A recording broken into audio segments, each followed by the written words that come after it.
خدا باپ اور بیٹے اور روح القدس کے نام میں آمین۔ ہمارے لیے آج کی تلاوت تکوین کی کتاب اس کا 18 باب اور اس کی پہلی آیت سے۔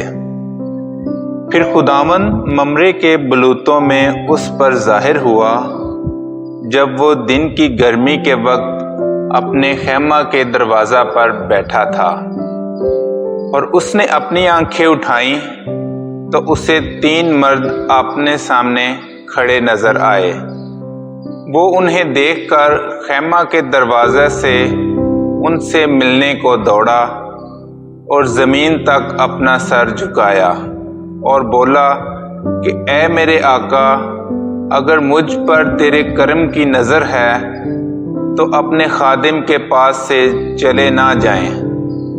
میں تھوڑا سا پانی لاتا ہوں اور آپ اپنے پاؤں دھو کر درخت کے نیچے آرام کریں، اور میں تھوڑی روٹی بنواتا ہوں، تازہ دم ہو کر آگے جائیں، کیونکہ آپ اسی لیے اپنے خادم کے ہاں آئے ہیں۔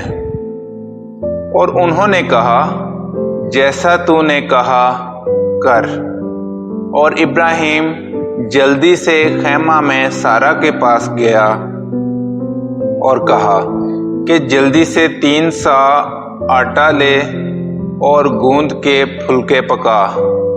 اور وہ اپنے گلہ کی طرف دوڑا اور ایک موٹا تازہ بچڑا لا کر ایک نوکر کو دیا، جس نے اسے جلد پکایا۔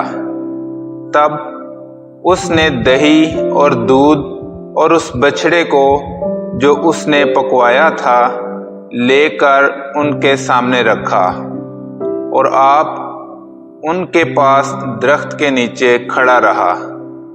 اور جب وہ کھا چکے تب انہوں نے اسے کہا، تیری بیوی سارہ کہاں ہے؟ وہ بولا، وہ خیمہ میں ہے۔ اور اس نے اسے کہا کہ اگلے سال میں اس وقت میں تیرے پاس پھر آؤں گا اور تیری بیوی سارہ سے بیٹا ہوگا۔ اور سارہ خیمہ کے دروازہ کے پاس اس کے پیچھے بیٹھی سن رہی تھی تو وہ ہنسی۔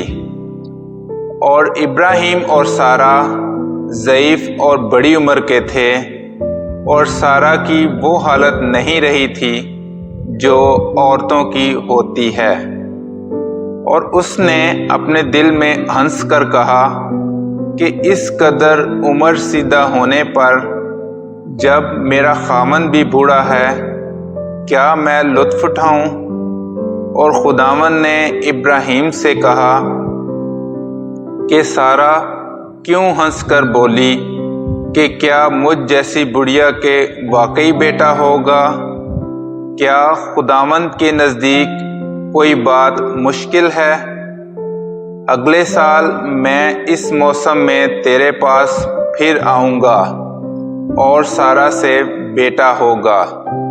تب سارہ نے انکار کر کے کہا کہ میں نہیں ہنسی، کیونکہ وہ ڈری۔ تو اس نے کہا، نہیں بلکہ تو ہنسی۔